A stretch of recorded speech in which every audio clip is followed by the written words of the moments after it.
The year is 1632. The place is Buda, Hungary.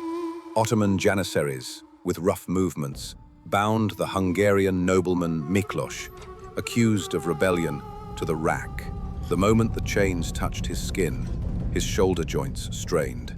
The pain spread through his body in waves. The weight on his chest cut his breath. His thoughts grew hazy, but what he was feeling was merely a warning compared to what he was about to endure.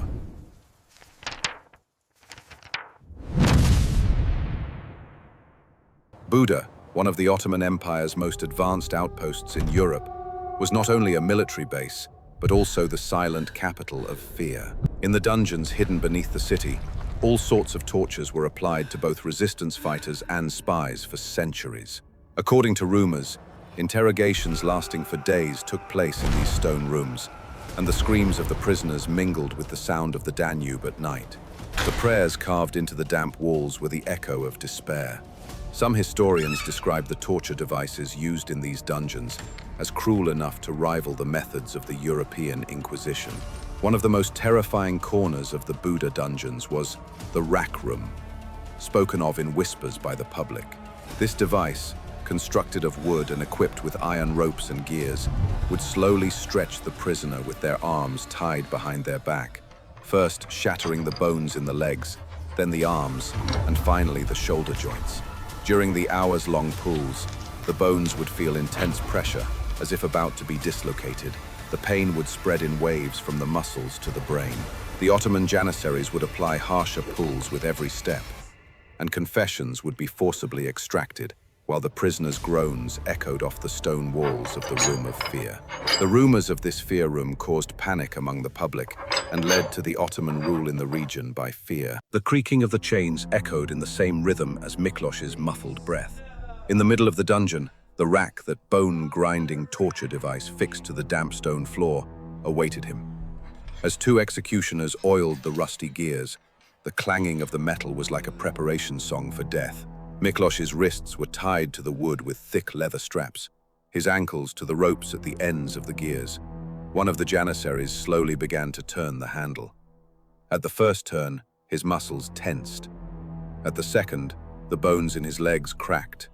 At the third, a loud, heavy sound of another bone breaking was heard, while Miklos's screams echoed off the dungeon's stone ceiling. The candlelight illuminated the drops of blood, mixed with sweat that streamed from his forehead. Miklos's screams, mingling with the echoes bouncing off the walls, almost turned into a hymn, like a sacred melody of pain. The Janissary officer, standing in a corner of the dungeon, watched silently, looking through his eyelids with curiosity, not hatred, with every turn. Miklos's eyes seemed no longer to see. His jaw trembled, his tongue lolled between his lips. With the fourth turn of the gear, his spine was stretched taut like a violin string. Then a click sound was heard. The Janissary officer grabbed Miklos's face and shouted, "Speak! Where are the remaining rebels?" But Miklos, despite all the pain he endured, did not reveal the location of his friends. He had chosen to walk towards death honorably. He was, after all, a Hungarian nobleman. The last breath of Miklos Horvath echoed and vanished within the stone walls of the Buda dungeons. Yet, his scream was not just the agony of one man, but the symbol of an era. Because in Buda, even the silence of death was in the service of the Ottoman Empire. In the tunnels extending several layers deep beneath the dungeons, prisoners were isolated from one another, kept for weeks without seeing daylight. Every cell carried the echo of another scream. Newly arrived prisoners would say that there was a living fear even within the walls, as if the stones had memory. For the Ottoman administration, Buda was not only a strategic fortress, but also the center of a psychological weapon. When a rumor of rebellion arose, a few prisoners would be taken to the dungeon in front of the public's eyes, never to return. Rumors quickly blended into reality. The saying, "Whoever falls into the Buda dungeons never sees the light of day again," circulated among the villagers like a curse. With this method, the Ottoman Empire ruled using fear rather than the sword. This system, carried out under the supervision of the subashis, police chiefs, Janissary agars, and Qadis, judges, wove invisible chains to silence resistance. Every execution, every torture, was a lesson. Buda was no longer just a fortress, but the shadow of the empire. And that shadow stretched along the Danube, plunging the entire Hungarian land into silence. In the dark corridors of history, especially at critical points where an empire's cultural and political borders intersect, architecture does not remain merely stone and mortar.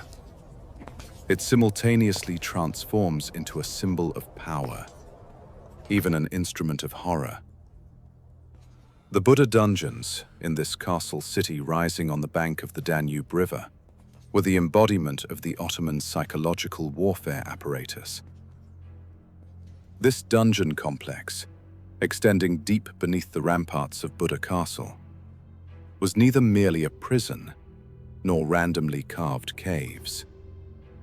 Historical analyses and contemporary accounts indicate that these structures were constructed to collapse the prisoner not only physically, but also mentally. The rack room, where Miklos Horvath breathed his last, demonstrated the Ottoman ability to adapt not only its own traditional methods, but also the most terrifying torture devices of Europe. The rack, stretching rack, as this device was known, was actually a torture instrument commonly used in medieval Europe. However, the Ottoman Empire did not hesitate to integrate such apparatuses encountered in the conquered territories into its own system of discipline and interrogation. Sources mention various harsh methods used during interrogation in the Ottoman Empire: placing in bukağı, stocks, burning torches, branding with fire, and drowning. However, in Buda, the use of this rack, brought by the geography, underscored the message given to the Hungarian noblemen and rebels: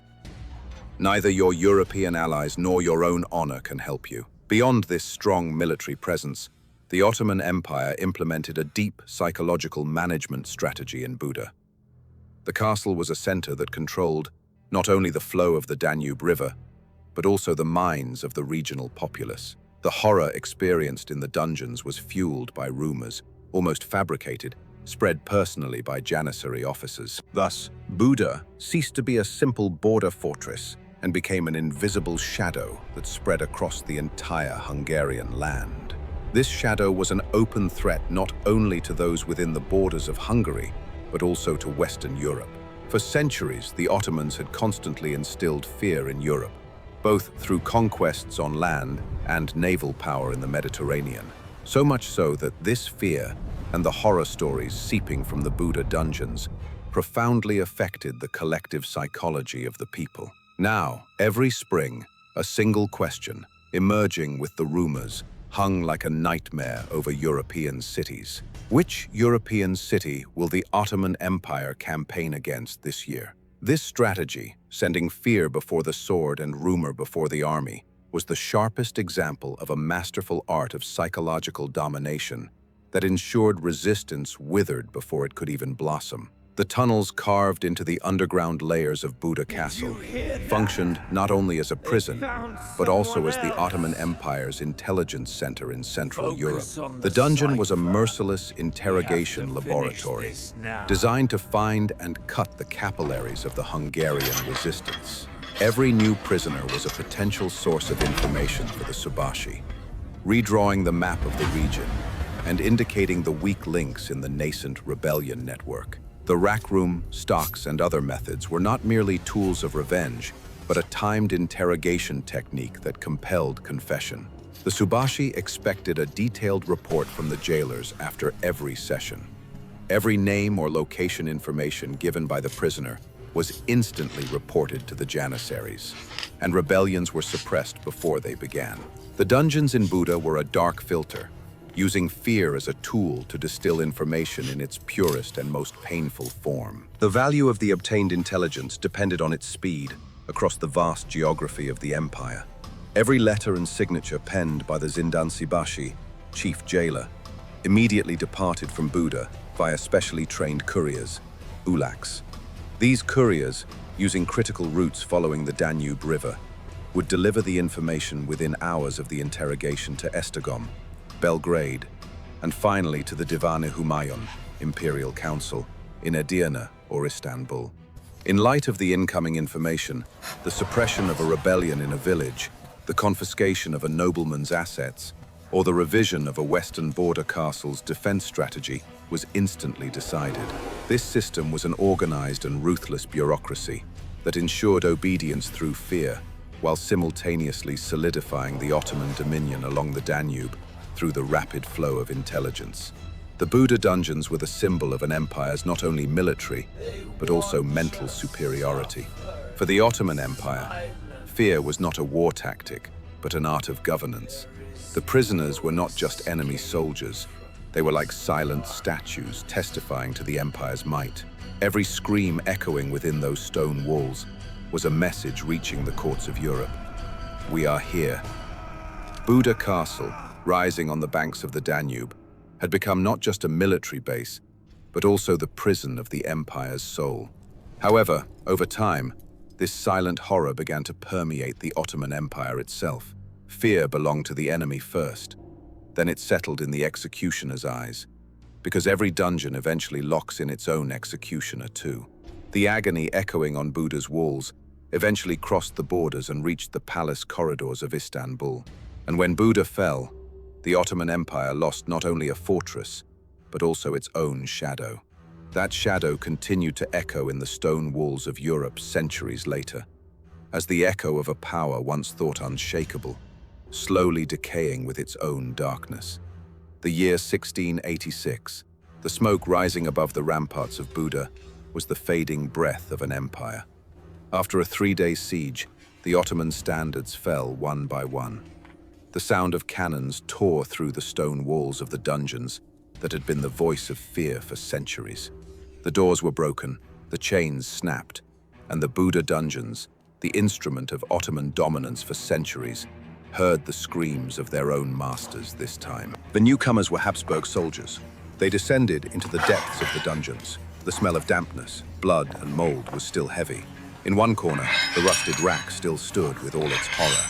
The dried bloodstains on its gears were the silent witnesses of the past. One of the soldiers brushed his hand against that iron gear, then recoiled with a shiver. "God forgot man here," he said. And so, an era spent in fear came to an end. The stone walls, associated with Ottoman cruelty, had now fallen into European hands. Buda's ramparts had been the Ottoman Empire's distant outpost in Europe for centuries. But on that day, the sky was ash-colored. As the sounds of cannons echoed over the Danube, the chains in the depths of the dungeons rattled for the last time.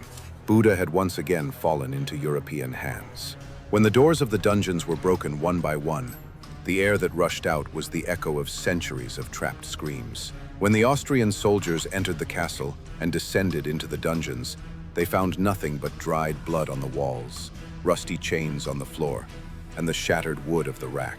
But everyone felt the same thing, as if someone was still suffering among the stones. With Buda, the Ottoman Empire lost not only its last major fortress in Europe, but also the power it had built upon fear. And on that day, as the empire's shadow fell upon the Danube, history was silently written. Every conquest one day forgets the conquered, but time never forgets the suffering endured. Do you think the Ottoman Empire was truly an empire of fear? Write your thoughts in the comments. I am curious about your view. If you want to continue exploring the dark sides of our history with me, don't forget to like the video and subscribe to the channel. See you in the next video.